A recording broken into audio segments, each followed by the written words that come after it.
what I hear. Welcome back to the Backcountry PA podcast. Guys, it's almost season. It's literally in you can taste it, you can smell it. It's in the air. It's in the air, yes. And this episode is just one to kick it off right.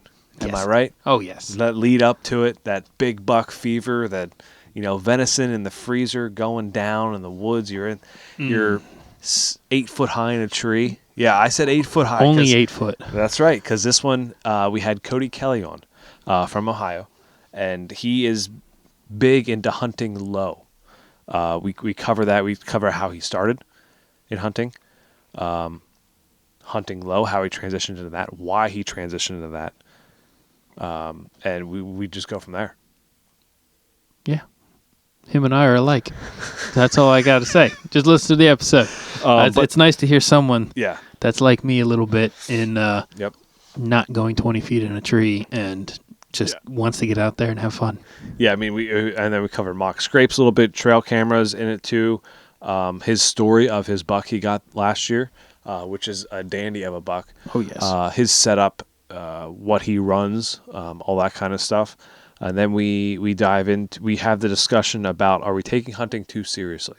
Mm-hmm. I want to hear from you guys as well. Are we taking hunting too seriously, either as a hunter, or are we putting too much pressure on other people to succeed how we feel that they should be succeeding? Yes. And I think that's a good conversation to have. And I want to have a conversation, not an argument.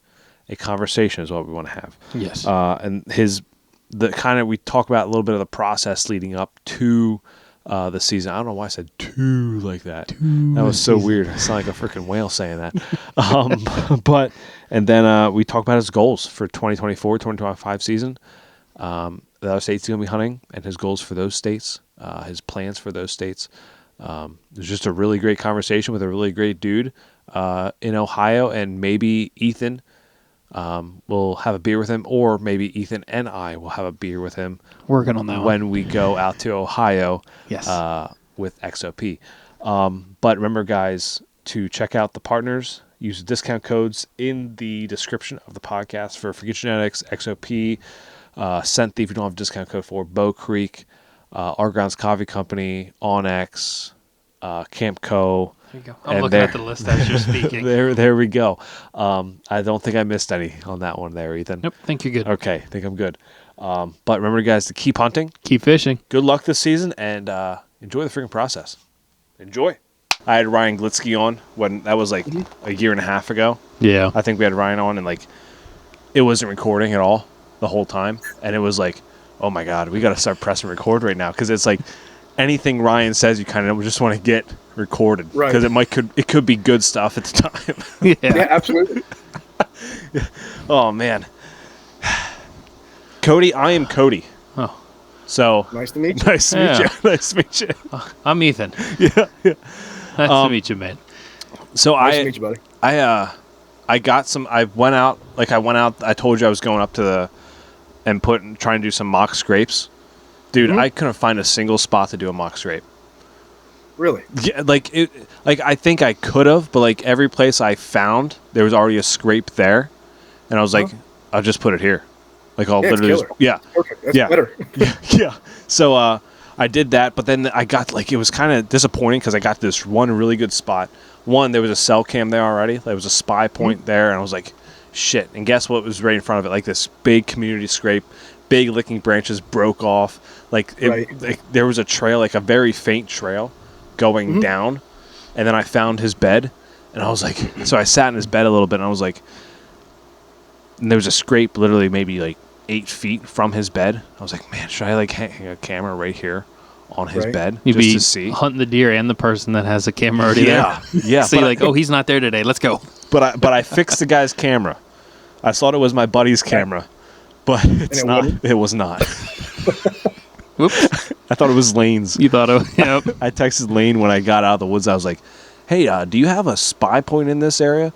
He's like, nope, not me. I was like, well, shit, I just fixed his antenna. Well, hey. It was weird. The antenna, where this is, I don't know if I sent you the picture of the big bear that I have on camera or not, but I got a picture of I think you did. I think I did too. But there's I would say 500, 600 pound bear in the area.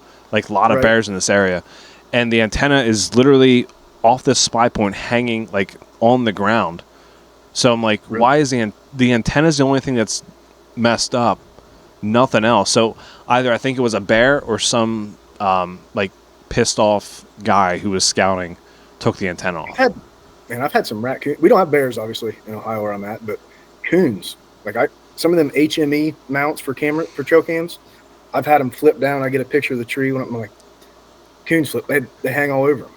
Yeah, I see. I get cameras like I run Tasco, Wild Game, any cheap camera I can get, pretty much. I'm all for it. Yeah, all for it. And I buy the cheap batteries. Actually, I'm trying new ones this week. I just ordered them off Amazon. The Interstate batteries. They have Interstate AA batteries, and I was like, I'm going to try them. I'm going to see how they work, because I tried the Amazon Basics. That's the yellow ones. Yeah. Yellow, blue. There's like yellow, blue, and silver ones that I've gotten. Like I've got 3 different kinds. And then I'm trying these Interstate ones. Dude, they all work. Like they're so much cheaper than any other battery. The only time I've ever noticed a difference was like on cell cameras. I've noticed some of the cheaper batteries, they do tend to kind of diminish pretty quick, but I don't run many cell cameras, so it works out perfect. The cheap $25 cameras I got through the Amazon Basics in them, and I'm good to go. Ethan and I actually we bought, now we work with a camera company, but we still buy the cheaper cameras, obviously, because it's we only get so many. Right, yeah. I get it. When someone has a sale, buy one, get 3 free. Yeah, guess who's buying those? These guys. I have two of them set up. My dad, speaking of cheap cameras, my dad his big thing right now is like Temu. Oh God. Oh my God. First off, I love you, Dad, but I want to punch you in the head for that one. Like, come on.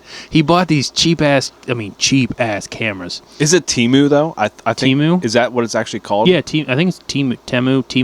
I don't know. You know what I'm talking about though, right? I know what you're talking about. I'm too scared to order from it. But I know what you're talking about. My dad has, and he's gotten things, so it's that legit, I guess you could say. The GoPro mount. Oh yeah, you got that. Yeah, but he got these cheap. He got these trail cameras. They lasted, just a few months. And then they're taking a shit. I said, the one that's on the road, and I'm like, there was bear. I had a bear on camera down on the power line. I think I looked when I checked it. No. In front of the cabin, we had a bear.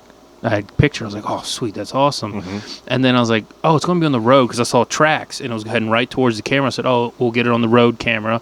And there was an elk track. This was a couple weeks ago, heading right towards that camera. 0 pictures, nothing. I don't even know if it was working, nothing. So I texted my mom. I said, this camera is shit. Like, I don't like it. She goes, throw it away. I said, good, I'm replacing it. I replaced it with one of those, and I was like, we're good. Perfect. No problems. Now, the one thing that I hate, they're the Wild Game Innovation light switch or something like that. Like, so the buck that I sent you, I don't want to give any information out on this buck because it's yeah. Is the one you sent me? Yes. That one? Yeah. Yeah. Even my dad was like, that's a dandy. Yeah, don't tell anyone about that buck. No. So yeah, I'm not gonna give any characteristic of the buck. Just you guys both know what the buck looks like. Yes. So in this area, this will be in the podcast. This will be somehow. But so like where I got those 2 pictures at, there's a heavy creek crossing with four trails going across, heavy creek crossings going across this, and it comes down to a pinch point where like there's pretty much a rock slide on one side, and there's like a very steep hill on the other side, and it comes down. 2 trails come down to one, and then they split off, go uphill and downhill. So I hung one of those Wild Game light switches or whatever they're called. Yeah. At that tree, and like the hardest point of like when I was hanging that camera was like, I gotta make sure this thing fucking works. Like, yeah, I'm like walking down both trails, like I think at least 10 times. Like I walk in front of this camera to just see, and every time I go over there and check it, like I take the SD card out, put it in my SD card reader, check it. It was taking pictures, but yet the light would go off once, but then it wouldn't go off any other time after that. So I'm like, was it actually taking pictures? I didn't know. That 15-second delay. Maybe. I don't know. But it was more than 15 seconds. I don't walk like fast. Yeah. Past these cameras. I guess about 50 seconds is longer than you think, I guess. Usain Bolt over here. And you see Cody just a blur, just running past the camera. It's like, oh shit, there he goes. Yeah. So I check them, and then I put the SD card back in, turn it back on, and the date goes back to like the original date. So it's like 1/1/2015 or 2020, and it's like, right. So I change it back, do it again, walk past again. I'm like, okay, maybe it was just a glitch. Walk past again, make sure it's taking pictures, put it back in, turn it back on. Date goes back to the very beginning again. So it's like every time you turn it off and take the SD card out, you got to put reset. And I'm like, the Tascos aren't like that. Yeah. Like, well, I didn't have. The Tascos are pretty I mean, they're pretty pretty bulletproof. And you can't get a hold of anyone who makes the Tasco cameras either. You can't. No, there's no customer service, but no, for $20. I want to give them I want to send them like a thank you letter or something. Like, hey, like, keep this up. Thank you for making a cheap, durable camera. Right. Much appreciated. Because that's like anyone who you talk to who's big into whitetails, they all have Tascos. Everyone has Tascos. It's like, yeah, like there's big names out there. There's Stealth, Muddy, Bow Creek, Exodus. There's all these cameras out there. Wild Game. I could go on and on, but like Tascos, it's like it's a staple of the hunting community. Is a Tasco camera. I bought one probably 8 years ago, maybe 6-8 years ago, and I think the price of them went up like $3 from when I bought it the first time. Yep. So, buy stock in Tasco right now. It's going up. It's going up. We're gonna do great. Anywho, yes. Let's get into the actual podcast here, I guess. Cody, you want to introduce yourself to the listeners who you are, maybe, how a little bit how you got into hunting, and we'll go from there, man. Yeah, absolutely. So my name is Cody Kelly. I'm born and raised in Ohio. I'm at kind of the southeastern part of the state. I've got 2 little girls. One's 2 and one's about to turn 1 in September. I work at a local sheriff's office here in town. Part of a multi-agency drug task force that keeps me pretty busy between the girls and work. As far as hunting goes, I've been hunting since I was 12, but I've been tagging along with my grandpa and my dad, and my stepdad's probably since I could walk, probably. I'm not sure when I started going with them, but those are the 3 people that kind of got me into hunting and kind of got my feet wet with the whole thing, and it's just kind of went from there. So, and I do use the Tasco trail cameras, so there you go. The Tasco Club. We have to make there has to be a Tasco shirt. Maybe like a Facebook group. Tasco Club. There we go. I think I have to bleep this whole Tasco thing out. We have to make a shirt. Yes. The Tasco gang or something like that. It just has to be every guest who comes on get a Tasco shirt and Tasco camera. Yep. Just send me perfect. Yes. Ethan, you want to ask your question? Yeah. What is the earliest memory that you can remember? Because you said you've been going out with family since you could walk. What's that earliest memory that you can remember that's like, man, this hunting thing, this is what I want to do for the rest of my life? I remember going with my grandpa. So it wasn't where I was actually hunting. He was hunting. And he was always hunted off the ground, or at least when I went with him. And I can remember this property. I still drive by. It's kind of in the area still where I live. I remember going with him, and I just remember walking. And we got set up. I don't even think we've seen a deer, really. But I was just walking by my grandpa. Every time I'd make a noise, he'd kind of look back and give me that grumpy old man look and mumble something. But it was just, I don't know. I don't have like vivid memories of it where I know specific details. I just remember that was my first time actually going with anybody out in the woods. And I remember just thinking it was cool, like watching him. I don't know. I guess I didn't know what to expect, and I didn't realize what he was doing. I still really kind of don't, I guess. Yeah, but I don't know. I really looked up to my grandpa, and I guess just being with him out in the woods, that kind of got me going. And then obviously he was the person I killed my first turkey with, and then it kind of just went from there. I don't know. It just kind of went from there, I guess. Got into deer hunting, killed my first deer with my dad during a youth gun season. And then it kind of just went from there. And then probably in my mid-20s, I actually got away from deer hunting in general, just with work. The new job starting the sheriff's office. Busy schedule. Got into waterfowl hunting. Wouldn't recommend that. It's even more expensive, I think, than deer hunting. I've heard those freaking decoys. Yeah, yeah, it's dumb. Now, I still go. I've sold pretty much all my shit, and I just go with my rich friends that have stuff now. Right time, but yeah, I mean, I got back into whitetail hunting probably 5 or 6 years ago, and then kind of just been obsessed with it ever since then. So back to the grandfather story, like there's always there's one story that pops in my head with my grandfather. My grandfather passed away. Oh, geez, 4 years ago, I believe. Mm-hmm. But so this is gonna sound bad to everyone. This is gonna sound bad. So there's a pieces around us that are like Lancaster Conservancy or whatever it's called. Like you can hunt like it says like shotgun, bow, gun. Mm-hmm. So this area that we're hunting, it was, I guess we now found out. Well, I found out. And I told my dad this. It was bow only at the time, and we were there with rifles. Grandpa didn't know, did he? We did not know at the time because we accessed from someone's property. And went here, so we thought it was just, public and you could hunt there. Like it wasn't posted, it was open to public. We didn't know. I didn't know. I was like, I think it was like 8. So like it's above, its statute of limitations is gone. So we're talking to a sheriff. It's okay. It's okay. I'm gonna plead the 5th anytime this comes up.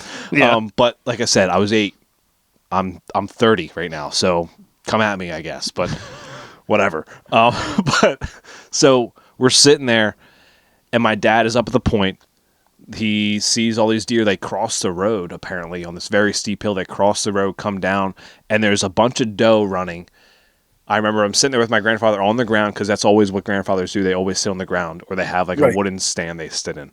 So we're sitting there, and all these doe come by, and in the middle of these doe is a big buck. Like I remember seeing the buck in the middle, like I see his rack in the middle, and my grandfather shoots one of the doe drops, and we get up to the doe, and I was like, Grandpa, why don't you shoot the buck? He was like, there was a buck? I was like, yeah, it was in the middle of everything. Like, why did you shoot the buck? Yeah. Like, that's like, and I went back there after he passed away. I went with Jess, with my wife, and we were taking my dog for a walk. And I was like, I'm just going to go sit up here at the spot, because I could remember the exact spot we were sitting in.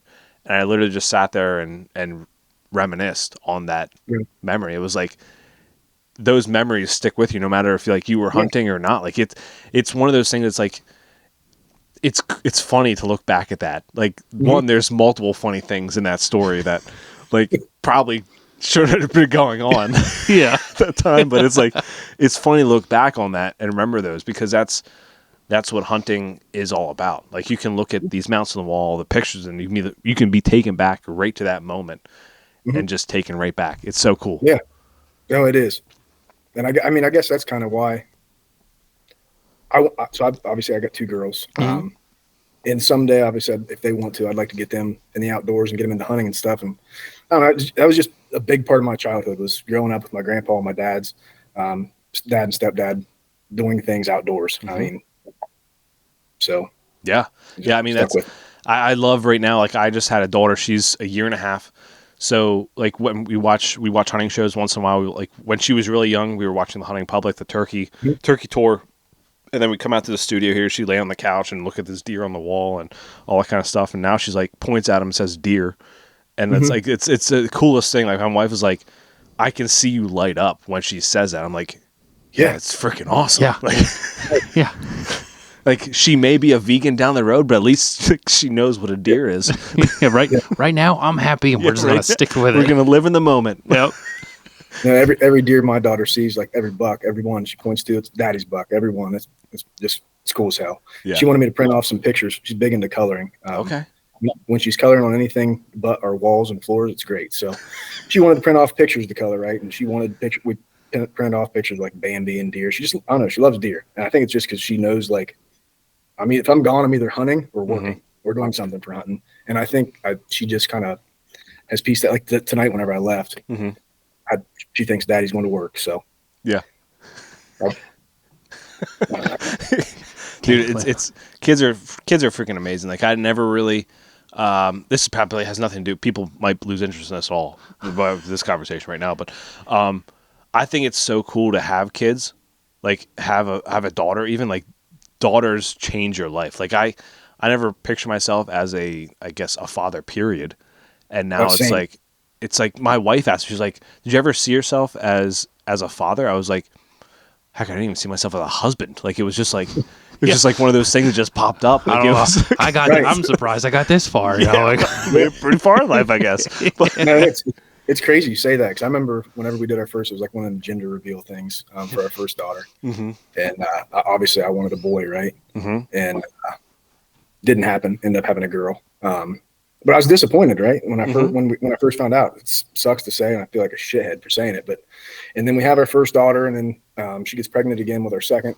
And find out I have another girl. And I was pumped. So we got 2 girls, and she always she wants to someday have a third. She's like, "Don't you want a boy?" I was like, "No, dude, I'm cool with my 2 girls." Like I love them to death. It's changed me 100% for the better. It's great, so. Yeah. It's so weird you say that, because like when we did a stupid gender reveal too.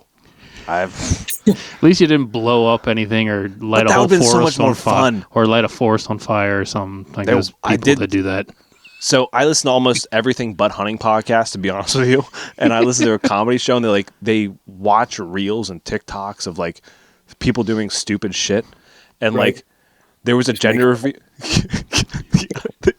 They watched a gender reveal of this social media influencer in the woods, and like her gender reveal was like they set off like dynamite, like pink dynamite in the middle of the woods. I was like, man, that's not a good idea. It'd be pretty fun though. Like that'd be fun. To blow something up, like that'd be pretty fun. Safe space. But yeah, no. But yeah, so it changed your life completely. Like being a girl dad, it does. Like it's different. Yeah, I feel like right now with like, I run 30. I have 30 trail cameras, which is a lot now that I say it out loud more and more. Yeah. But like I find myself not wanting to go out and check them because her, like it's like I want to be out there, but yet also it's like I'm more like patient with it now. Like it's kind of it's a real benefit. It really is. I don't know. It's weird. Like these podcasts, for instance, like I've done a couple. And I always use if it's like my first daughter, we put to bed usually around 7, which is great. And my other daughter, my oldest, she goes to bed around 8. So usually the majority of my shit that I do for myself or for hunting, whatever, when it's outside of scouting and stuff like that, I try to keep it for after 8 o'clock usually. Yeah. My 7:30 works great because we got dinner, bath, all that shit done. So I was good to go. And but I'm not a girl dad. Down. Yeah. I'm a girl uncle. Does that count? That counts, right? Counts for something. That counts for something. Yeah, we were up at the cabin. Actually, this week it was me, my wife, and her niece. My niece, it's just our niece at this point. She loves to go. She likes to go fishing, so I always take her. Like I'm the one that always take. Like I bought her first fishing license. She turned 16 this year, so I bought her first fishing license. We went together, and she was all excited. She had it's in her tackle box at all times because she takes it everywhere. And so we went fishing this weekend, and I've been with my wife for 7 years now. So I've known her my niece for 7 years. And took me 7 years to do it. She finally took a fish off the hook by herself, 100%. Right. Held it. I mean, she holds the fish, but usually I'm the one that has to take the hook out. And then she held it, took pictures, threw it back, and I was like, 7 years. It took 7 years to do that. She did it this weekend, and I couldn't tell you how happy I was. I was so freaking excited because she lights up every time she catches a fish, right? Because it's something that we love to do. She's like, "Oh, we going fishing today? Oh, let's go fish." Like every week she comes over once a month, one weekend a month. She comes over to our house. If the weather's good, we're fishing, guaranteed. Awesome. And so she always asks. She didn't even have. She's like, rod and reel coming with tackle box. She's ready to go. Right. That's awesome. That is, man. Okay, so now let's get into the meat and taters. The meat and taters of it. Meat and taters. So I've listened to the two of you with Running Gun Podcast and Angel Road Outdoors because I like to get a background on kind of like people before they come on the podcast. Like, hey, like what questions should I ask? What conversations to have. So I want to hear what you started out with, like your method of hunting and how it transitioned into what you're doing now with being more mobile and all that kind of stuff. So like, let's start from like when you first started and then we'll go into transition period. Okay. So like I said, when I first started, I guess the first one to take me out was my grandfather. But when I got to the age where I was actually hunting, taking my own gun, bow, whatever, I was with my dad more. And my dad and stepdad both. This part of Ohio, gun season's big. So everybody gun hunts. We still bow hunted, but it was more like, it's kind of hard to explain. We never really hunted much in early season. Like, so September, last Saturday of September is when Ohio season's always come in. Then you got October, and everybody talks about the October lull and the deer movement sucks. So we never really hunted until like November, until rut kicked off and gun season would come in. And we were always hunting. We had, our preset ladder stands. We had feeders set up, planted food plots a little bit, but it was mainly hunting a preset stand that was over top of the feeder, some type of bait.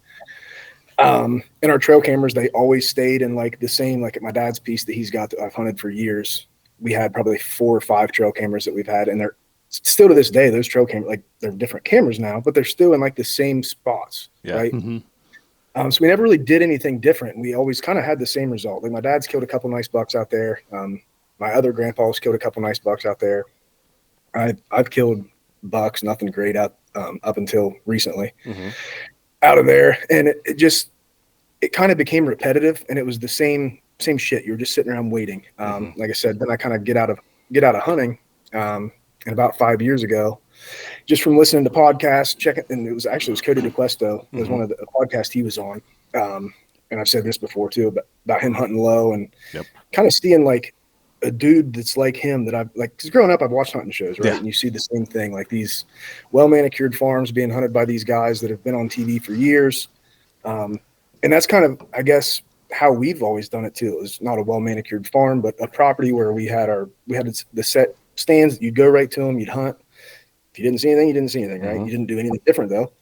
You just bitched about it and went again whenever you're ready to go again. There's no deer in Ohio. Yeah. But I'm watching that podcast. I was working a extra duty detail for work, so I was able to watch it on YouTube instead of just listen to it.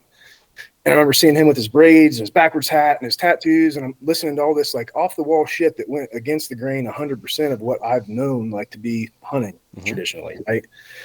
And it was cool to me, honestly. I mean, I'd never seen or heard of anybody that was like that was doing that kind of shit. And like I said, it'd been probably, I don't know how many, 3 to 5 years since I've really was hunting at all. So I was like, I'm going to get back into bow hunting. Had the same bow. I just bought a cheap ass like hang on stand and sticks. And it was probably August-ish. I set a couple extra cameras up at my dad's house on his property. One of which was in like one of these spots where we never hunted because we didn't want to kick deer out. We knew deer bedded there. We'd drive it out during gun season and run them out, right? But prior to gun season, we left them be. So I went in, hung a camera there, and I ended up not checking it until it was the Friday before. So we had Friday, I checked my camera and ended up hanging a stand, and that was when I checked it. Season came in Saturday. Had a good 8-point and a couple other nice bucks on that camera. But anyway, I set that stand that night, and that next day, didn't hunt the morning. I hunted that afternoon, and it was getting close to shooting light, and I hadn't seen anything. I remember texting my girlfriend. I'm like, man, this is fucking blows. There was an Ohio State game on that night, and she was hoping I'd make it back in time to watch it. We were going somewhere, and I was thinking, like in the back of my head, like I'm dumb. Like I just hung this stand. Like obviously this dude either doesn't know what the hell he's talking about or something, right? Or I didn't do it right, and I ended up killing that nice 8-point that night. He came out probably 10 minutes before shooting light. I was actually standing up in my stand, packing my shit up. I'm ready to go, pissed off. I'm going to go watch the game. And got a good crack at a good deer and ended up finding him. But I still didn't think there was much to it, right? So there's a lot of luck involved in some of that stuff. Fast forward next year, kind of the same thing, different area, but same concept. A little bit more mobile even that time. I had bought an XOP stand. Was using their stand and sticks and kind of needed to rush because I wanted to go hunt Indiana with some buddies, and pushed into a piece and hung a camera, bumped a buck. We killed him there like 3 or 4 days later. And it just kind of just went from there. Like from me hunting traditional preset shit that I never had any luck prior to killing that deer in 21. I probably hadn't killed, it was 20 or 21, I can't remember the year, but I hadn't killed a buck over probably 110, 115 inches prior to that. And it's just kind of went from there, I guess. I'm still learning, still evolving. I listen to podcasts and talk to different people all the time, trying to learn new shit and just implement it the way that fits with my life and the way that I like hunting and the time that I have to dedicate to it. So just kind of went from there. Yeah, I feel like I'm kind of in the same boat as you. Like our names are both Cody. We hunted pretty much the same, and then bam, we're mobile hunting the same way. Like, oh jeez, oh man, must be a Cody thing.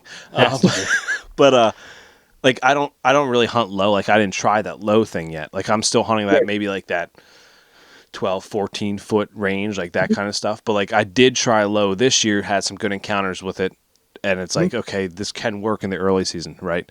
Like absolutely. In the late season, it can work too if you have good cover behind you to do that. And I think hybrid setups for that low setup is probably ideal for that because like you can even if you don't have good cover, you can still use that tree kind of as your cover if you have the deer walking in front of you and you're in the saddle, all that kind of stuff. But like my first mobile stand was a big game captain's chair that weighed probably 18 pounds. It weighed 18 pounds by itself.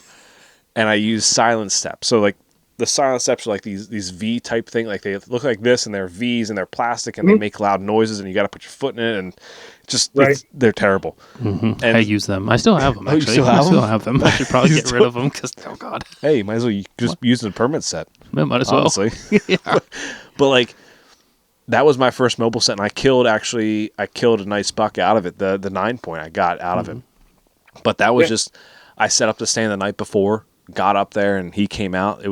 That was more, I feel like luck with that one because it was like I was in the right area at the right time with everything going through, had two doe crash underneath me. A lot of things had to work out. Now I think luck does play a part in it, but you got to put things in your favor. You got to do all this scouting and that. Yeah, you got to make your own luck. I mean, there's always luck. You're dealing with a wild animal, but there's things that you can do to stack the odds in your favor, I think. 100%. And then I went to a saddle. So I jumped right from the heavy mobile stand to a really light saddle at the time. And it was like, wow, this is a big difference. Like there's no way I could walk this far in the woods. Like I was going to walk in. So then after those silent steps, I bought the muddy climbing sticks. So like not the actual, like the ones that look like sticks now, but like they were look like a ladder pretty much. Okay. So I had 3 of those bungee corded to this stand. I had a backpack on top, and I was like, this can be my mobile setup for the Big Mountain Challenge. Yeah, I remember, And I was like, thank God I got a saddle before that because that would have been absolute hell to walk. Oh, yeah. You never would have made it out of the woods. No. Never. But so we went from, that mobile setup to a little bit better mobile setup and now you're running a lone wolf complete setup type thing. So what's your style now is running low, hunting low. So walk us through that. Cause like I hear people say hunting low, but like what is hunting low? Cause when I did it, it was 2 sticks high. I think it was maybe 7 feet off the ground. Like, is that what you're pretty much doing too? Yeah, kind of. So I kind of changed it up what I'm going to be doing this year. Last year I ran 3 double steps with mine, and I could get, if I wanted to, I could stretch it to 12-ish feet. But I think I ended up having 5 or 6 sits last year before I killed my buck. And up until the night that I killed him, I think I'd probably only used that 3rd stick a couple times. Other times I just left it down at the base of the tree. So this year I just got 2 double step sticks, and then I'm just running 8ers with those 2.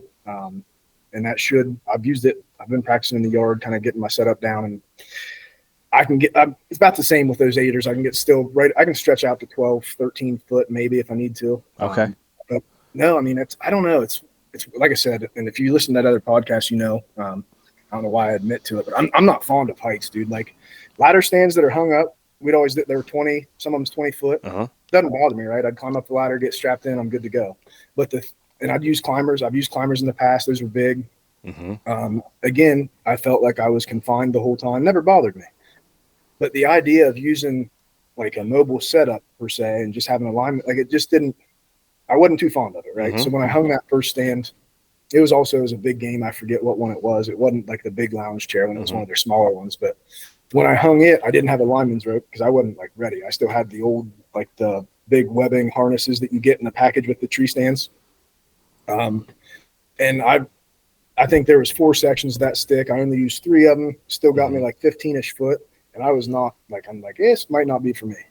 Fortunately, I killed my deer in that first sit, and I didn't hunt again that year. Other than, I mean, I hunted presets for does and stuff that year and hunted with some other people. But so then I bought that XOP setup. It came with 4 of the double step sticks. I used 3 of them. I didn't use the 4th one, and I got kind of more comfortable with it. And then like I said, I went to that lone wolf setup, and a little bit lighter. It packed a little bit better for me, and just kind of made sense for how I wanted to hunt and what I was doing.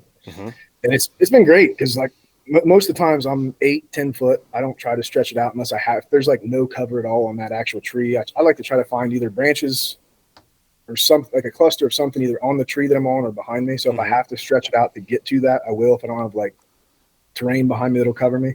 But really 8 to 12 foot has kind of been my bread and butter lately. And it's not because I'm doing it not because of like what other people say. I'm doing it because one dude said it worked. I tried it. It's worked for me, and I'm comfortable with it. Right? It's not. I'm not trying to. Now, there's times where they say you got to get 20 foot whatever to kind of with the thermals, and I get it. It helps. I don't have the ability to do it because I'm not carrying enough sticks with me. So if I get busted, I guess I will, or I just won't hunt it. Yeah, that's about what I do. That 8 to 12 foot range. Yeah, one because like I don't want to be that high in a tree. I don't like I'm still new to this whole mobile hunting, getting up. Like I've ground hunted my whole life, and I didn't get into just hang. Like I don't hunt out of a saddle. I had 2 years ago. 2 years ago, so I've only been doing this for like 2 seasons now, and I had that $70 Walmart hang on. That was the first one that I ever got just to see if I liked it. The Real Tree one. I still have it. Still use it as like a permanent stand. I just like throw it up with the property somewhere. But yeah, I think the first time I tried it out and did everything was at my house because you came over. We like put it together, and I didn't. Listeners, wear a harness, okay? But like just setting it up, I didn't have a harness on because the climb. But how high was I? Maybe 10 feet, if that. I'd say 10, and 10, I was 11. I was not a fan of being up there sitting on that, but I didn't have a harness on either. When I have a harness on and I know I'm strapped good to the tree, I'm definitely more confident. But still, 8 to 12 foot is nope. I'm good. I don't need to go higher.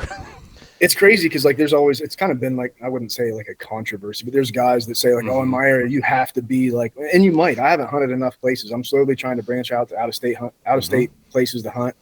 And I guess I'll see if it continues to work. I know several guys that it does. But you mentioned hunting on the ground, right? Yeah. And so there's guys that want to say like, oh, you can't kill deer at 10 or 12 feet or 8 feet, whatever, in my area, right? But there's the same guys are in the same area that are talking about, like talking shit on guys for wanting to ask what the best camo brand is out there because so-and-so's done it for years in a flannel and jeans on the ground, right? If you can kill deer from the ground, why couldn't you kill them from a little bit more elevated position, right? Yeah. And that's kind of why, to me, it made sense because going back to my grandpa, who did hunt in like jeans and a camo flannel shirt and like he hunted from the ground. He had this little wooden platform seat thing that he'd strap to a tree and that's what he'd sit on. So he's killed some great bucks over the years, and that was kind of my thought. Like, yeah, the stands that I've always hunted out of with my dad, they were 18, 25 foot in the air. But at the same time, my grandpa was killing better deer than we ever were from the ground, right? Yeah. So if I can get from a slightly elevated position, mainly just to get that advantage of, shot angle, kind of get above some of the ground cover. That's really all you're doing from that elevated position. If not, you just hunt from the ground. Hell, there's guys that kill them, they hang their stand, not even a stick high, and just step onto their stand because they can. So I don't know. It's just works for you and works for me, and there's several other guys that it's worked for. So yeah, I think. You can look at the whitetail adrenaline guys. Like they literally hunt from the ground.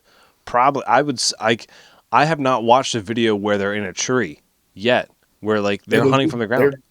And they're killers, man. Yeah. Pretty badass shit watching some of their hunts. Exactly. And like I'm it's funny, like when we first, I would say probably 4 years ago, when we had people more like getting in the more mobile game and all that kind of stuff, and we were always asking, like, because I was still new into mobile hunting at that time too, like, how high should we be? And everyone at the time was like 18, 20 feet. It was like, oh man, that was like the standard. Yeah, I was like, I don't know if I want to get that high. Like, yeah, I flat out said nope. I said, yeah, I'm gonna stick 2 feet on the ground. Thanks. Yeah, and it's kind of it's a breath of fresh air. Like Cody DeQuisco, I mean, even like Ryan Glitzky even says that he doesn't give too high either. So like it's just like, hunt what you're comfortable with. And as long as you're set up right wind, thermals in the right area, first of all, it's like, it doesn't matter really how high you are if you're covered up. Mm-hmm. Like that's a big thing. Move. Yeah, don't move. I think and that's another thing too that guys, I think, and I can't speak for everybody, and I don't know what anybody's situation is. It's just kind of a general thing, I guess. But a lot of guys, like I mentioned, I've killed a couple good bucks, but I've killed a bunch of deer over the years, like a bunch, like does, little bucks, whatever. And I think another thing where guys are talking about, you can't hunt high, you can't do this, you can't do that. They're not successful in doing it, maybe. And like I said, I could be completely wrong, but a lot of these guys that are talking like this, like they got into it because they wanted to kill a big buck, but they haven't been through like the years of killing deer, right? Yep. And it takes, it takes getting busted to figure out what the deer is doing, and like watching their behavior and when you can move and when you can take the shot. There's just a lot of things that you learn from killing deer that I think if you just kind of get into this at a later age or later on in life and you pick it up and you just want to jump into killing mature deer or, trophy hunting, you kind of miss out on learning how to kill deer first, if that makes sense. Yeah. Yeah, absolutely. I was going to say this for the end, but I think it's a good topic to bring up right now. This is kind of like a debate topic. I don't know. It's not really a debate topic, but our thoughts. Do you think that we are taking hunting too seriously? Based like what you just said, like it's like you have these new guys coming in and like automatically they just want to chase after a mature buck right away. It's like, are we taking hunting too seriously as outdoorsmen and people who love just chasing after whitetails and have this passion for it? I wouldn't say that we're taking it. And like I said, I'm speaking for myself, I guess, and my thoughts. I only have a few things in life that I look forward to. I'm 32 years, going to be 33 years old this month. Happy birthday. Thank you. But I work a lot, like anywhere from on a normal week, 40 hours to like 80 weird, like crazy hours. Right. Yep. So I work and I come home to my family and my little girls and I hunt. So when I'm able to hunt and I'm not working, all I give a shit about is hunting, right? When my girls go to bed, my girlfriend goes to bed, it's kind of my time.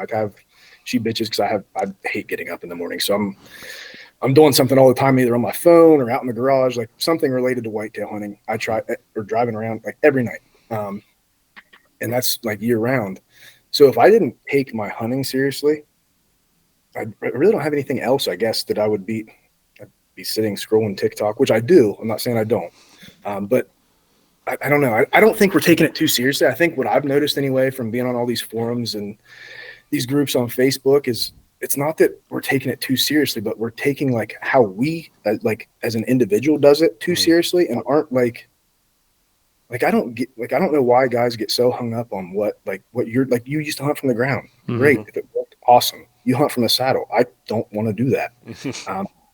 Now I have my harness where I can hybrid hunt if I have to, whatever, but like guys just get too spun up in what other guys are doing. And like, they're putting those people down that don't do it their way. Yeah. Or, you use XOP shit. XOP. Right? Yep. It's great. Like I know a bunch of guys that use it and love it. Like I said, I got into it with that, but you have guys that, XOP, Lone Wolf Custom Gear, Elevate, if you're loyal to this brand, why does it matter who this dude, like if somebody asks what stand they recommend and you got a bunch of, why argue about it? Just give your life experiences, what your thoughts and opinions are, and leave it be. So I don't think that we're taking it too seriously, like from an individualistic standpoint. It's more like guys are too like set and spun up on their way, and their way's the right way, that it just creates a bunch of controversy and diversity amongst like our main goal should be the same, right? I think. Yeah.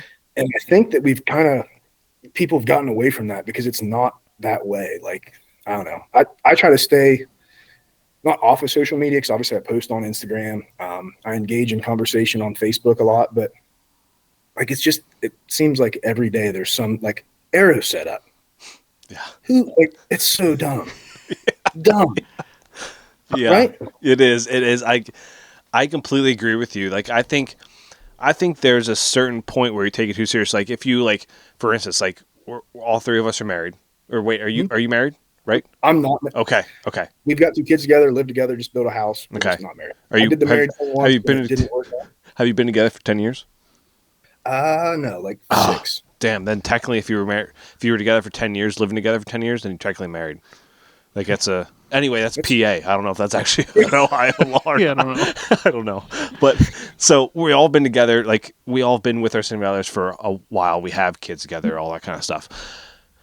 You know, when you start putting hunting before your family, that's when I think you take it too seriously. And it's like, that's overstepping the line, right? But I do agree with you. I think that whole, you know, the loyalty thing, like, loyalty is good, but, you know, you can't force someone to use another brand, or like if someone likes using Lone Wolf, like, you can't force them to use XOP or Elevate. Like, you can't. It just let people use what they want. Like, it's. I don't even ask. And I get that you're like, people can be. I'm not saying they can't be loyal, because trust me, like, I don't ever see myself using another stand. This is the setup I've got right now. Like, I might change it some. I have this year, but I love it. Right, it works for me. It's great. But if somebody asks my opinion, and I'm going to tell them what I'm running and what works for me. But if somebody else comments on the same thing or speaks up about the same and says a different, like, I'll hear what they have to say and why, and we move on. Like, because of his opinion, I'm not using it. I don't just. And your setup works for you. Like, I could come use your setup, and it's like, I just don't like it. Like, it's like, it's one of those 100%. Things, like, your setup. The reason it's your setup is because it's yours. It's like, it literally fits you perfectly. You modded it to fit you. Like, I love mobile hunting so much now, because, like, you can mod things so much. Like, it's everything so customizable. And I like watching, like, where these guys will post, like, a picture of their setup, or like a gear mod they did. Like, I don't do that, and I guess maybe I should more. Yeah. But seeing some guys do it, like, I've picked up so much different, like, little dumb shit that just, you're like, dude, like, that's what I've been needing, or that's something. And I'm not even necessarily saying, like, something you have to buy, but just something they did. I don't know. It's just, so that kind of stuff, like, that stuff is great on these groups and forums. It's awesome. It's just like the arguing over dumb shit. And like, there's a lot bigger stuff in this world that we have to worry about than what arrow weight is, and what stand they're using, and what bow they're shooting. And I don't know. Bow versus crossbow, shotgun or rifle versus crossbow. Like, is it comparable? All that kind of, it is, but it's whatever. Whatever. Love you, Ethan. But yeah, I mean, there's so much more in this world to actually fight about compared to this. And, like, the one thing that, I don't know why I joined this group, but it was like, it was called Score This Deer Scoring. It was a Facebook page. I'm like, people are posting pictures of, like, a velvet buck, and I was like, what would the score? I want to comment so bad, like, it's in fucking velvet. You can't score a velvet buck unless you harvest it. Like, like, there's no point. There's no point in scoring it. Like, well, you know how much it's going to lose once the velvet's gone. Like, it's, come on. Yeah. Or the same thing. There was one on one of them pages where, not to get, like, on this tyrant about social media, but as you mentioned, a scoring page. There was this kid, like, he was probably 16, 17 years old, posted a picture of this great buck, especially for, I mean, dude, I'd have killed to have that deer when I was 16 or 17 years old. But it was probably, I'm terrible at judging, like, size and inches and stuff unless I see it in person. But I would guess any, like, 130 to 140 inch buck, right? And he posted it, and I think it was like a local butcher shop had a scoring contest. He had the score sheet posted with it, and they scored it at like 150, north of 150. Yeah. Pictures could have been bad, whatever. But there was these people on there, like, bashing him for posting this score. Like, that's not, dude, 16, 17 years old. Yeah. Like, if he wants to exaggerate the score, or the score was wrong, or are you going to lose sleep because this 16-year-old kid in Tennessee claims he killed a 150-inch buck when it was 130? Yeah. No. Yeah, exactly. Like I look at this wall right now with all these 130s on my wall, and it's just like, stop. See, there's nothing wrong with 130-inch deer. No, they're probably not even cracking a 105. Maybe. Yeah, listen here, Mr. Fish Story, with your buck. I don't know. Yeah, this year, and this year it's going to be this big, and then it's going to be this big. Let me tell you, if I do get that buck that I showed you guys, that will be scored. That will be scored. Yeah, that 200-incher. Nah, I got to bleep that out. Damn it, Ethan. Yeah, post that on there with the score, 200 inches. Did you see the comments you get on that? Yeah. What do you say, Ethan? Are we taking it too seriously or what? Yeah, I mean, I agree with Cody on this one. The individual aspect, I think we are taking it too seriously. Overall, no, it's just hunting. Mm-hmm. I don't know. I'm a little more just kind of go with the flow. You're very even keeled with it, yeah. Yeah, like I mean, the only time I get shit about it is when I'm squirrel hunting, like peak rut, and he yells at me for that one. But it's like, I like the deer hunt. Like I like whitetail hunting. Like coming up on the season here, or end of July when we're recording this. Yeah, but it'll come out September. Yeah. Yep. So coming up on the season, so it's like, okay, got to get a little more focused on whitetail and this and that. But at the same time, I'm just like, man, I can't wait to take the shotgun for a walk. Like I can't wait. Like I'm looking for. But I wait till it's colder out. But because that's why transition. That's why I wanted to get a deer early season. Yeah. I'm just thinking right now. I'm just thinking about. He had a crazy good encounter with a big buck. Oh, it's beautiful buck. Then his next text to me is like, walking for squirrels. Like, yeah. Okay, like 2 days later, after seeing nothing, after 2 days, that buck was long gone. I said, nope, I need to go shoot something. Right. So I went with my dad and shot, I think, 10 squirrels and a grouse over the next 2-3 days. So I was like, we're good. It was just in my head. I was like, man, I'm judging you so harshly right now. It's okay. But that's right there. I expect I need to be better. I apologize for that. Do better. Anyway. Apology forgiven. You're forgiven. So you also, you do a lot of mock scrapes too, right? Like you run cameras over mock scrapes in general. Recently, yeah. Yeah. Yep. So what got you into that?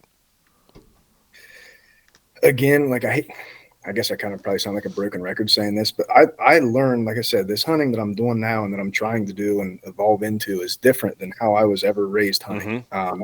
So I rely a lot on either one, listening to podcasts, or two, just, meeting guys on social media that I'm seeing killing slammer bucks and just hitting them up and be like, hey, what are you doing? Like what, just engaging in conversation and learning. So, Troy Pottinger, I listen to, I think probably, if not every podcast he's done, it was close to it, right? And then I got a good buddy that owns a mineral company, Maniac Outdoors. Yes. And so I kind of hit him up. Obviously, before that, I'd used his minerals and stuff, and they were great. And he had the synthetic scent stuff, kind of the same. I don't want to say the same stuff because I think Troy, he kind of does his own blend, but it's a derivative of buck fever, which I've got a lot of buddies that use it and they claim it's great. And I'm sure it is. Yeah. But I had the option to use Harry's stuff with Maniac Outdoors. So I kind of hit him up. I'm like, hey, thinking about running some mock scrapes this year. And this was probably March of last year. Cause prior to that, I'd use scrapes to set cameras up on. Because why not? Yeah. But I've never done mock scrapes. I've wanted to. I've heard of guys doing it with great success, but I've never really gotten into it. So before getting into this, I want to just preface this by saying I've been running mock scrapes for literally, this is my second year. Right now, I had a lot of great success in doing them last year.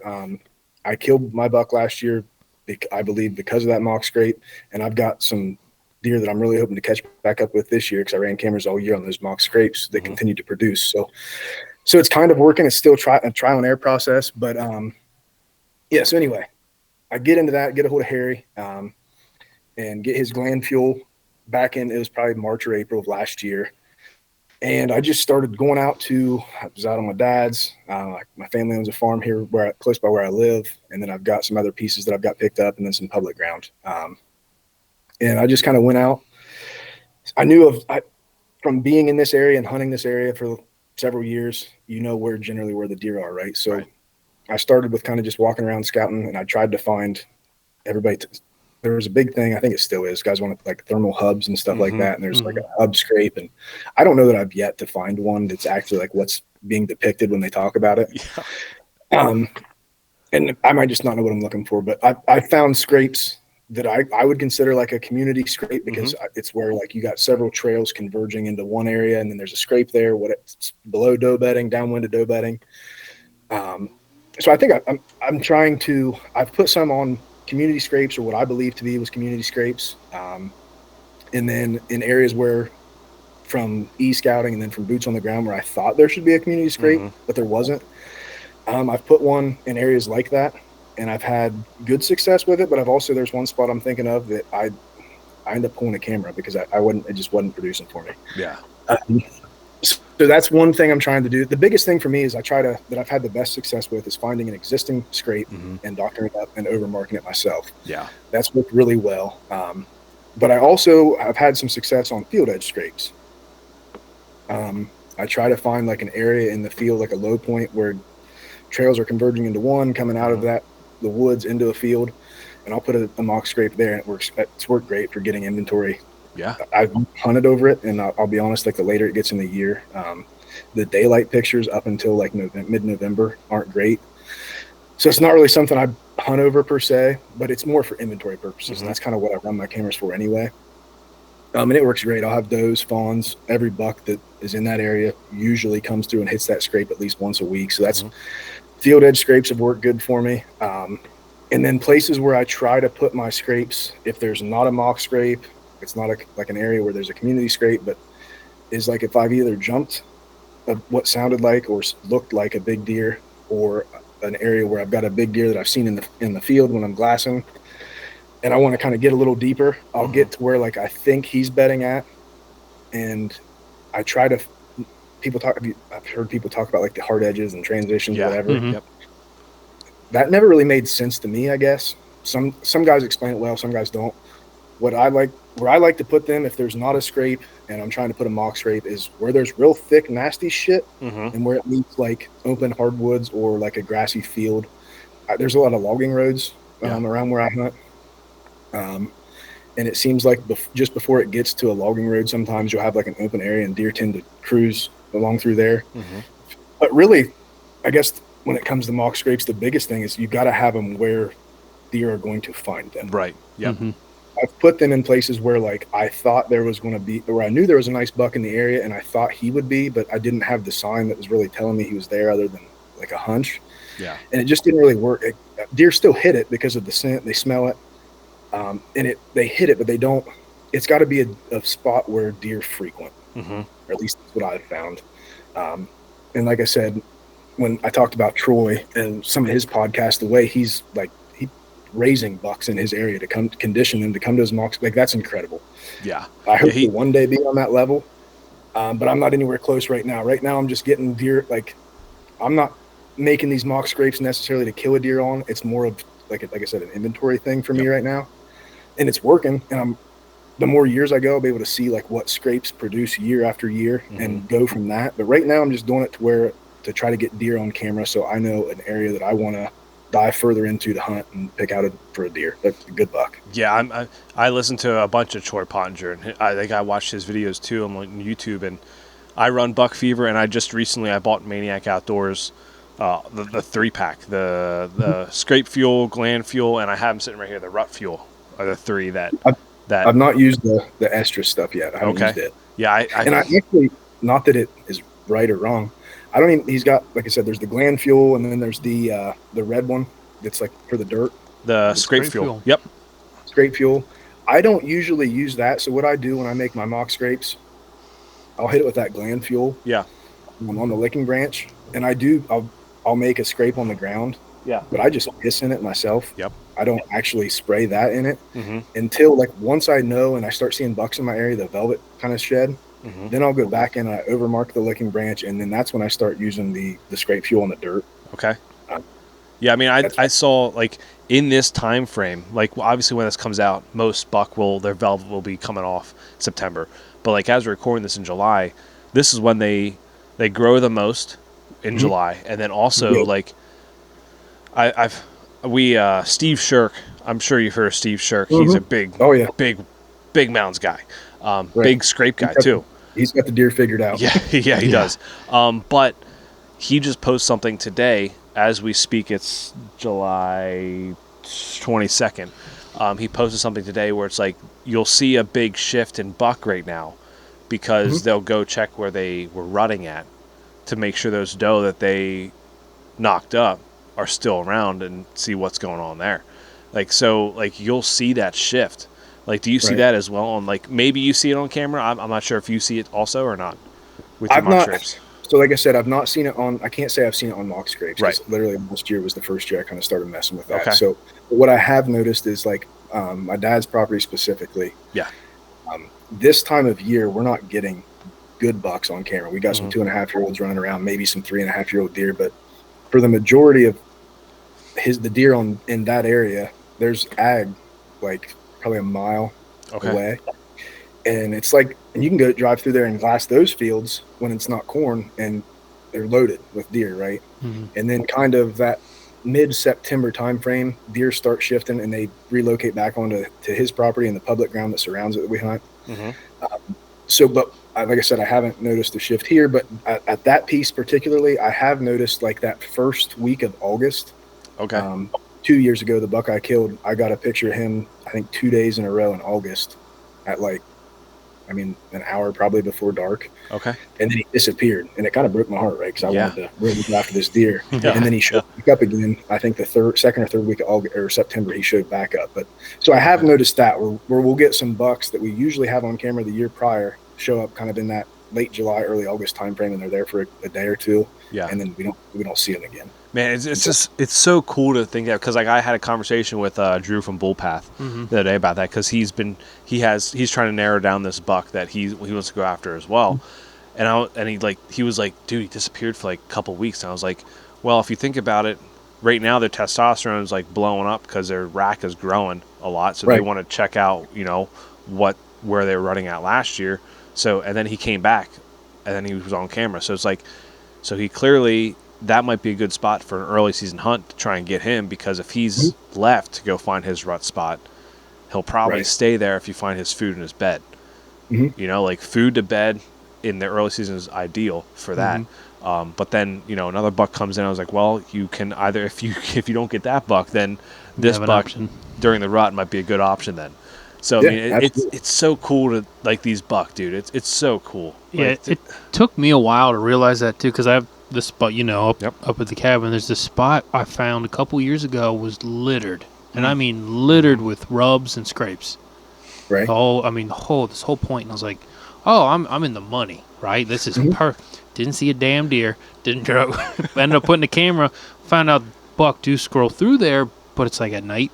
At least the only pictures that I really have. And I was like, man, so I'm thinking, okay, they'll still be here come after the season, springs. I'd like got no pictures all spring, all summer, nothing.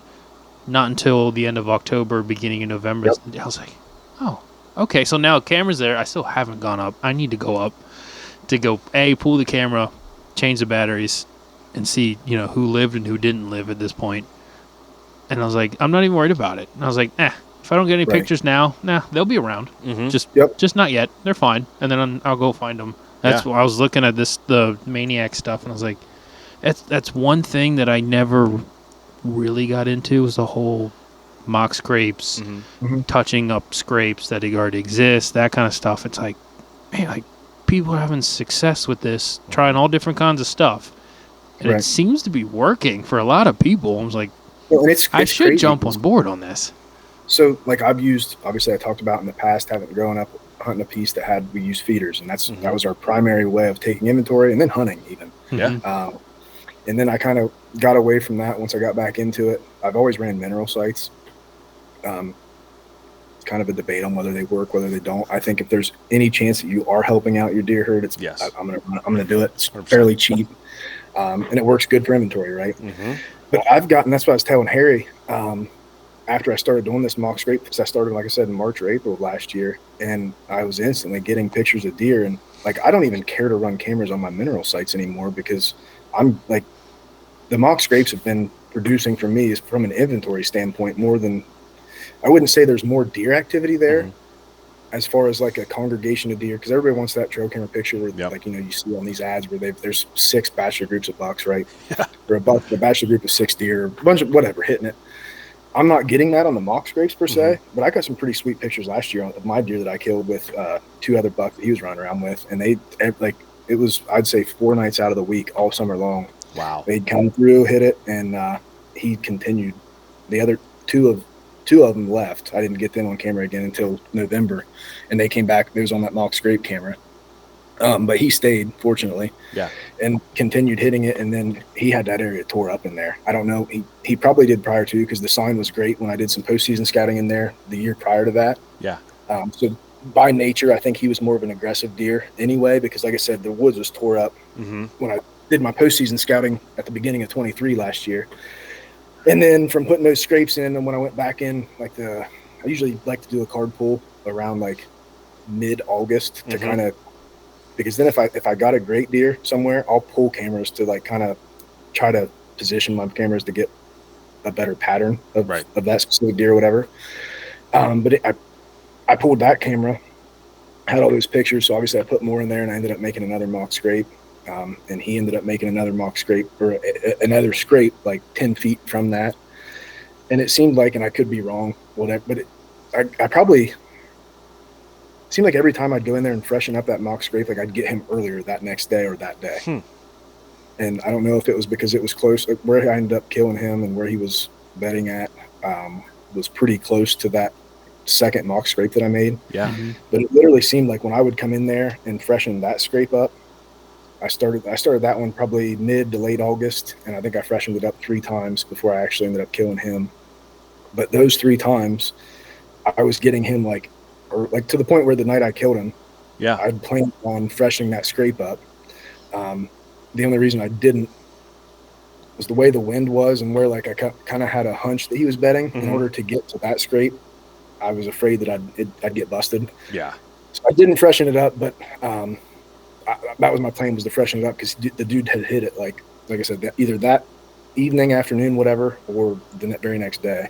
That's pretty cool that he made one then near that mock scrape you literally just made. It's like he was almost like considering that scrape you made a dominant buck as well. So like he was trying to compete with that dominant buck that just made that scrape. Now, like I said, deer, obviously every deer is different. Yeah.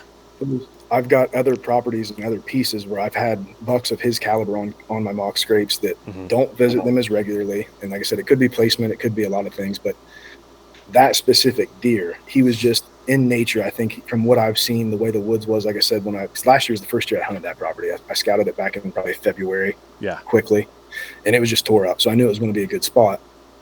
And so I think just that deer specifically was overly aggressive, more so than a lot of deer, just because of the way I killed him October 9th. Dude was swelled up. He had rips in his ears. Like he was just he was an aggressive buck. And I think that was one thing that helped me and helped with the mock scrape thing and my kind of little experiment with it was I just happened by chance to have a buck that was using it that was very territorial. Yeah. I think it's cool to find those aggressive bucks, because I think you can tell at a not a young age, but an early on process when they just start getting those bumps. Like you can tell an aggressive buck from trail cam pictures. Like I have one, the 10's still alive, by the way. He is? He's still alive. I have him on camera. Oh, that is awesome. He's a lot thicker now. Yeah. Oh, I can imagine. Yeah. Perfect 10. He's a perfectly symmetrical 10 point. It's like, oh my gosh, where is he at? But he's aggressive, dude. Like there's little bucks with him, but every time I like a year and a half ago, I hung a rope from a tree that had a big community scraper outside of bedding. There's doe bedded in there, all that kind of stuff. And I still have that rope hanging there. I haven't freshened it up because deer just keep coming and hitting it nonstop. Right. Yeah. So I don't even touch it. So I recently pulled a camera from in there because I'm like, I'm not running any cameras down here. I'm running them all up north and where the other buck is. I'm running all cameras up there. And so I pulled this camera, I check it, and I can tell it's the Big Ten that's there. His body is just massive compared to these other buck.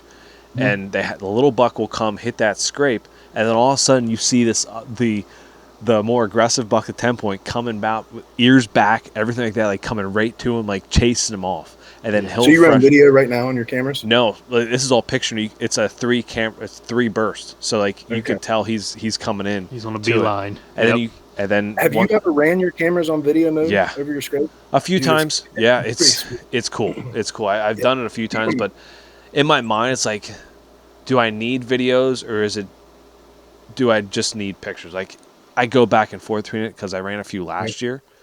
Mm-hmm. And dude, I had some hammers and it was cool to see those videos. I think you can learn. You mentioned, your pictures, you learned about that buck, right? He seems territorial and aggressive. Mm-hmm. One thing I did notice when I was switched to video, because I didn't at the beginning, I did whenever I went and did my card pull in August. And it's just kind of cool to watch how, because like I mentioned, that deer was with 2 other bucks, right? Yeah. One of them is one that I'd like to go after this year. He's one of the deer I plan on targeting if I find him again. I haven't yet. But he was kind of a wider buck. He didn't have a whole lot of mass on him, didn't have much time length last year. I think he was probably he might have been 3.5, 4.5. I don't know. Mm-hmm. But anyway, he seemed to always be like the first of those 3 bucks that would hit that scrape. Mm.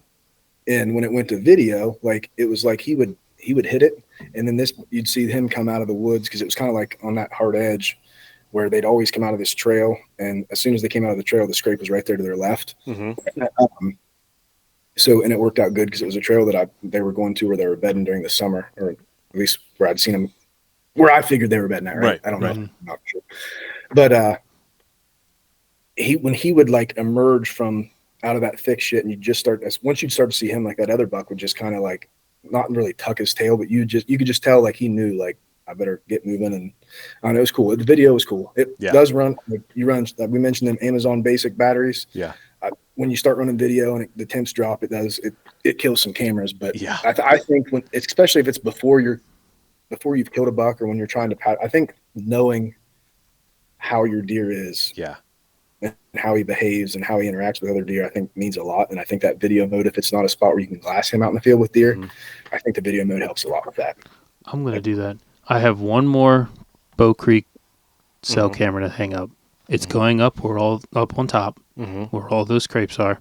Mm-hmm. I'm replacing the camera that I have currently that's up there. I'll put the Bow Creek one on there. Yeah. I'll run it on video because I know I'm not going to get a lot, so it's not going to kill the battery. Plus you have a solar panel as quick. Plus I put the solar panel. Yeah. It's open enough that there'll be plenty of sun coming in even with whatever trees are there. I'll run that on video. What I would do for even that, like run lithiums in that one, have the solar panel already charged up, and you won't literally have to worry about it for a full year, if not more. Because I go up to hunt it a few times, and then I kind of just forget about it once the season's done. I just, I'm not even going to bother. It'd be sweet. And like I said, it's even if it doesn't help you kill your buck per se, and this is going to sound dumb. People I know there's guys that, you only need one picture of a deer to know he's there and kill him, whatever. Like, I like getting a picture of deer. Yeah, I do too. I do. I'm trying not to like get hung up on my trail cameras and stuff, but I run them obviously even after I kill my buck, just for me and to kind of get inventory and figure out what that property does the rest of the year when I'm not in there hunting it, whatever. But I mean, it makes for it's pretty cool to get like getting cell camera video back somewhat instantly instead of waiting to pull. It'd be pretty sweet. Yeah, I mean, it's just like people think like when you put the cameras out, you're going to hunt over them. Like I did that for a few years now. It's like I'm not doing that anymore because it's just there's no point. Like whatever that camera sees, you're going to see. So go from there. But like it's just cool to pull the SD cards and look at what's on them. Like it's so cool. I did that this weekend. Yeah, this week I have a spot up on the property, up on top of the quarry. I just put a camera, walked up, pulled the SD card. And I'm just, scrolling through pictures of, deer, rabbit, there's bunnies. We got some bunnies on top, which I was like, yes, we need more, a little everything. And then just one picture of a bobcat. Just one. I mean, pure daylight. I mean, it looks like the spots. It looks like a freaking jaguar. I'm not going to lie. It looks really cool. Never would have seen it. Never would have known it was there. I don't even hunt bobcat. They're just... So I was like, oh, because I was like, I get them once a year on camera. How big is their home range? So I looked it up. Yeah, that could be, I'm thinking it's a male. Okay. Because a male bobcat's home range, according to the internet, is like 30 square miles. Okay. That's a lot of land. Lot, yeah. And then females, its average is like 5 square miles. Oh, okay. Which is still a lot of land to cover, especially up in the mountains. Yeah. So I was like, yeah, that's why I only see them once a year. Yeah. I was like, no. But yeah, just seeing those pictures, even after like it might be something I'll never hunt or something I'll never get, but it's like, oh, this is cool. Yeah. Well, and it helped me too, like understand, because like I said, I'm still learning. I don't claim to know like what I do know about mock scrapes. I've heard it somewhere else or learned it somewhere else. I don't have enough experience running cameras on it, doing it enough years to speak on it really. Yeah. It's just my experience and what's worked for me. But video mode did help me I've got bucks that they come by and like eat the buck I killed. There was times he wouldn't work it, but he was still like, you could tell him like he would they check it. It's I don't know. It's just you do learn and pick up on a lot on the video mode that you wouldn't have necessarily got on just getting a picture. Yeah. So yeah, the video mode is pretty cool, especially when the batteries stay going, and it you have a big enough SD card. Like it's what, like 10 seconds I think mine run at 10 to 15 seconds it runs, and then you can like take a 15-second break and then it can run again if the deer's still there. But like it was like cool. Like there's one. These doe just came running off the mountain. The one, like, and that was all the video, was this doe just running straight off the mountain. Like, if it was a picture, probably wouldn't have seen that because it just would have went off and then, like, nothing was there. So that was pretty cool. And that's another thing, too. Like, these mock scrapes, I say they're good for inventory. They're not, the deer aren't spending a bunch of time there. Right. So it doesn't burn battery like it would, per se, if you ran video mode over a mineral site, because you're getting, one or more deer for usually after that 15-second video. If there's another deer there, you'll get it maybe, but you're not getting like it's not like they're congregating there and just hanging out for several minutes. So it doesn't burn up as much battery, I guess, or at least I haven't noticed it burn up a bunch as I would on like somewhere else. You're not getting a bunch of activity in a row where it's just constantly, it's repetitive, right? It's just I don't know. So this buck, walk us through that hunt. Walk us through last year's buck, the 23-24 buck that you got in the early season.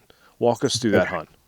So he was probably my number 2 buck that I wanted to go after last year. I like trying to have options because now that I'm trying to become more aggressive and kind of break my old habits of just sitting and waiting, and I like having options because if I'm going to fuck it up, I want to have something else to go to or bounce to, right? Yep. So anyway, my number 1 buck was a buck that was on my dad's property. I'd had pictures of him for 4 years, and he was my number 2 the year that in 2022 when I killed that buck out there. Okay. So, and I knew that he showed up that last, like the week leading up to bow season every year, and he did again, right? So I had a cell camera in that area just to kind of, not to use for hunting, but to let me know like it was an area I've got him before. I want to know if he shows up, and if he does, I'm going for him. If not, I'm not even going to mess with it. Right. So I got that deer on camera. I hunted him the first opening day because I always like guys talk about hunting, cold weather days, good wind days, staying out when it's not. And I'm all for that, and I agree. But opening weekend of bow season, you're not gonna I don't give a shit. I'm hunting somewhere. Yep. I'm hunting somewhere. Rain, hurricane, snow, whatever. I'm itching to get out. And now a lot of times it's just like if I've been glassing a buck on a property in like an alfalfa field, a lot of times I'll sit somewhere. I'm probably not even in the game as far as going to be killing, but just to get eyes and watch and see if it's something like that, something play it safe, just to get out. But anyway, so I hunted that specific deer at my dad's, I think 3 times. And that third sit, I got kind of really aggressive where I didn't know for sure where he was bedding. I hadn't bumped him. I hadn't seen his bed, but with the timing and the pictures I was getting, I kind of had an idea, like he's got to be close. So with the wind that we had that day and where I kind of thought that it made sense e-scouting wise, and then also knowing that property, that since I've hunted it my whole life, knowing where he was, I set up where I was probably what I guessed to be probably 80 to 100 yards from his bed. Okay. I'm not ballsy enough to get any closer than that, really. Yeah. Yet, I guess. But anyhow, so I seen him that night. He kind of came. So I was on like the upper third of this hill on this oak ridge, and he was feeding on these acorns and this throw and go like clover plot that I had up there. And I anticipated him coming out, working this ridge kind of and coming up. I had a pretty good trail, and I had a mock scrape there as well. But I didn't have a camera on it. So it was one of them deals that I just kind of, I don't know why I didn't have a camera on it, but I didn't. But I thought that, that made sense. A lot of deer have always funneled kind of out of that. So I set up where that would have been like a 10 to 15 yard shot. And below me, it was really to my right. So my left is this oak ridge, and I'm probably 30 yards from this oak ridge. And then it's kind of not flat. I'm trying to explain the topography this way it lays out.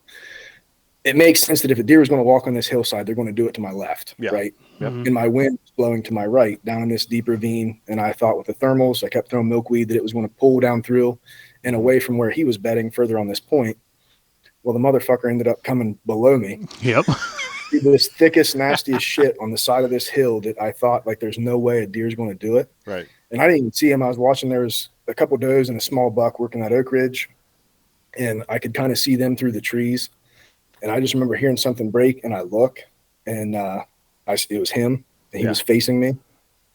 And this spot's only like probably 500 yards from my dad's house.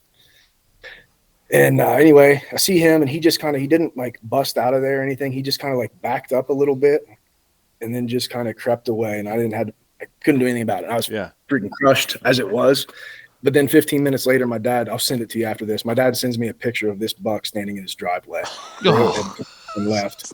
And I ended up never getting a picture of him the rest of the year last year, which sucks because he'd have been probably 6.5 this year. But anyway, I was crushed. I was on my way home, pissed off. We're in the process of building our house at this point in time. We just had our second kid, September 2nd. So you're talking, this is the first week of October. Yeah.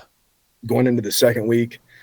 So the day that buck busted me was like the first or second day of this cold front that comes in. Like the first cold front of October, it seems like is money for early season deer movement. It's just, so anyway, I'm still off on, I was back to work from paternity leave now, but anyway, I went out to work on the house that day and, the next day, and on my way there, I passed this piece where I have some cameras at, where I had my number 2 buck at. And there was my camera on the mock scrape. When I went to check it, it had that was probably at 8 or 9 in the morning. It still had wet piss in it. So I was pretty pumped about that, right? But there was also, on my way in on this field edge, there was 2 other scrapes that were they hadn't been there when I checked back in August, and they wasn't there when I hunted that field edge. That was where I sat my opening weekend. Yeah.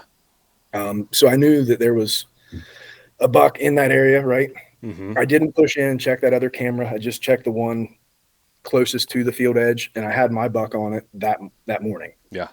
So, I leave, put a new card in the camera. I go to where we're building our house, and I get a hold of my girlfriend. I was like, dude, tonight it was cold. Told her what I had on camera, and she said, "We'll just go hunting." I'm like, no, I ended up leaving, going and getting my shit, going hunting. And like I said, I wanted to, again, I kind of with them cameras in my head, I wanted to check that scrape. The next scrape in, the closer one to where I thought he was going to be bedding at. I wanted to check it, but I didn't because of the wind and everything else. But I slipped in, and like I said, it was just tore up. And I ended up killing him probably, I don't know, a half hour before legal shooting light was up, and he was on that trail working like he would have been coming to that mock scrape.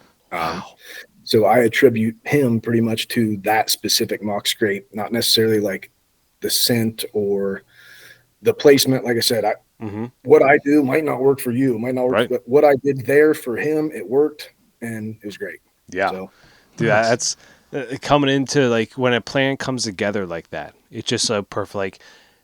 In my opinion, if you have a set of mock scrape, or if you're calling or rattling or whatever, and you have a buck in general come into that call, like, and it's a legal buck, and it's like, holy crap, that my plan just came together and just worked. Like, for me, it's like, if something comes into that, I'm going to be shooting it, like, no matter what. Like, I'm just still to that point. Like, I'm still trying to get more deer underneath my belt. Like, especially higher quality deer, you know? Right. But yeah, that's cool. And that's pretty exciting that first cold front of October as well. And I also agree with that. First cold front of October is like, you hear, social media blows up, right? First cold front, it's like, going out there, and if you're not able to get off work, it's like, you're FOMO, just sitting there watching everyone in the woods, like, oh man, and you're just sitting at work. Everyone's posting pictures of the buck that they shot. It's like, that could have been me. That could have been mine. Is that my deer? Is that mine? It's another thing that happens. So, this 2024-25 season, what are your goals going into the season? You said you have multiple buck that you're targeting. How many buck are you targeting this year? Right now I have so the bucks that I have right now that I have proof of life per se, where I've actually either seen them in a field or on my first card pull, I would say 2 now. All right. And I think I have like 8 different pieces that I am planning that I have cameras at, or planning to have. I still haven't got all my cameras out because I don't have a whole, like, we talked earlier about how serious we're taking it and stuff like that. Yep. When it comes time to season, like, that's when I'm taking it serious, and I do miss out on some family time and this and that. So right now I don't if I've got cameras to put out this weekend, but the girls, like last weekend, we went to see these horses at the fairgrounds near us. And last weekend I was supposed to go put cameras out. I'm going to miss putting cameras out to go do that shit, because come September, October, I'm not. Yep. There's a cold front, I'm hunting. Right. Yeah. So, but anyway, so that's kind of what I'm doing now, is getting my cameras out and trying to acquire, I guess, deer to go after, and figure out what pieces of property that I want to focus on, or what deer I want to focus on. I'd like to have, like I said, I have 2 pretty good deer. I'd like to have 3 or 4 to go after. Yeah. I haven't got one right now to say, like, it's definitely my number one per se. There's, like I said, I've got 2 deer. One where I killed my buck last year, that if this other buck makes it, and then there's a second buck that showed up in November, late October, early November. Those 2 would definitely trump the 2 that I've got now. So I want to have options. That's my goal, is to get as many options as I can, because I feel like the more options I have, the more aggressive that I can be, and not feel like I just screwed my entire season, if that makes sense. Yeah. I'm not saying I'm going in like being a dumbass, pushing deer, bumping deer. I'm still cautious in a sense. Yep. It keeps me out of my old mindset of, well, if I go in here and do this and I do get busted, and it's like, I don't want that in the back of my head, I guess. Yeah, I agree with that. I mean, I'm the same way, like, having multiple options. Like, I have multiple WMUs that I'm going to be hunting and that I run trail cameras in. Like, just, I want to have those options. Like, I'm not to the point, like, okay, will I chase after one buck? It's a good possibility this year that I could chase after just one buck. Yes. If I have more in a deer like that, if I get, especially something like how that, not saying that's, I'm not taking away from that deer. Yeah. For Pennsylvania, that is, yeah. You know what I mean? Yeah. It's, so if I get, the buck I killed in 22, was a buck that I wasn't going to hunt any other deer other than him. Right. I haven't got one of those yet. Yeah. My dad, when I showed him that picture, he was like, he was just like, very excited about that buck. Yeah. He was like, you just be careful about that, because don't go in there and bump him, because, like, if I feel like if you bump him, then he's going into and you'll never see him another again. County for that. But, like, maybe, I don't know. But so what states are you hunting this year? So I'm going to be going to Kentucky for the opener. Okay. I think I wanted to get down there and scout. Yeah. Just to kind of check out a couple of these WMAs, like, that I've been e-scouting, because that's one thing I've been doing in the evenings when I lay in bed or whatever is I'm constantly on OnX checking I'm just dropping pins. Like, it looks like you would think I am some schizophrenic like psycho if you was to look at it, because it doesn't make sense probably to anybody but me. And even me, I get it's whatever. But I wanted to get to Kentucky, not to put cameras out or anything like that, but I at least wanted to check like these ag fields, because I'm familiar with like ag country with some hills mixed in. And that's kind of some stuff that I've been trying to pick out when I've been e-scouting and then picking it apart a little bit deeper. And I wanted to see what it was that, like, is it beans? Is it corn? Is it just an overgrown, like, native browse type field? But I'm not going to probably be able to, just the way things are kind of working out. Yeah. So I'll probably use that opening weekend to go down. I might hunt. If I do, great. I'm not going to lie, I want to get out. So I'll probably throw a couple sits at it. Yeah. But my goal for that opening weekend, and I'll probably sit down there for 4 or 5 days, is to mainly just get a lay of the land per se. Yeah. And then I'll probably revisit it. I've heard that 2nd to 3rd week of September, like the pressure just kind of goes away after the Velvet opener in Kentucky. Yeah. So that's my plan, is to maybe go back unless I can't because of something I've got going on with family or work, or if I'm behind on my shit here, because obviously I want to kill a deer here too. Yeah. So I don't know. I'll be going to Kentucky, and then I'm going to get back to Indiana. I hunted Indiana in 22, so I didn't get there last year. Just too busy. But so I'm going to try to get to Kentucky and Indiana also. Yeah. Yeah. Hope we might be going. Well, Ethan, I know, is definitely going to Ohio. I'm going to Ohio. I'm still up in the air. What area of Ohio? Not county or anything like that, I guess, but just like what? The east. Geographically east. It's by Columbus. Put it that way. Yeah. Okay, I'm 50 minutes east of Columbus off 70. That actually might be very close. Very close to where you are. We'll talk after. Hit me up. Yeah. We'll talk. But yeah, so that was really it. That's all I have. Ethan, you got anything before we end it? I don't know. I might pick your brain later about hunting low, because again, I'm still working on that whole thing and like how you set it up. I mean, you touched on it really. Do you have any more question about it? I don't think so. I don't know. I probably will at some point, because I'm slow. Like, I'm not at like you said, like, you're doing stuff with your daughters, you're doing stuff with your family right now. You're not really thinking like hunting, like, per se, like getting into it. I'm still not at that point yet, but I'm getting ready to like transition into like, okay, hunting season's coming. I guess I'm like in it year round, if that makes sense. Yeah. Just I'm more geared towards my family and my daughters until bedtime. After bedtime, so you guys know Justin Hollingsworth? Yeah. So he said, I heard something, I don't remember if it was talking to him or on a podcast that I heard years ago. It's probably been a couple years, where he said something. He likes to try to do one thing a day geared to whitetail hunting. Yep. And that kind of stuck with me. So that's my goal. And a lot of, like I said, this time of year, after 8 o'clock, my girls are in bed. So I do whatever I can to even if it's laying in bed, e-scouting Kentucky or Indiana, right? One thing a day. That's my goal every day, is I want to do one thing to try to better myself or my odds when it comes time to actually hunt. Yeah. And that was something, like I said, that I heard him say, that it just kind of clicked, because prior to that and growing up, he didn't do deer hunting until a couple weeks before season. We put cameras out, fill the feeders, change straps on the stands. Yep. And that was it.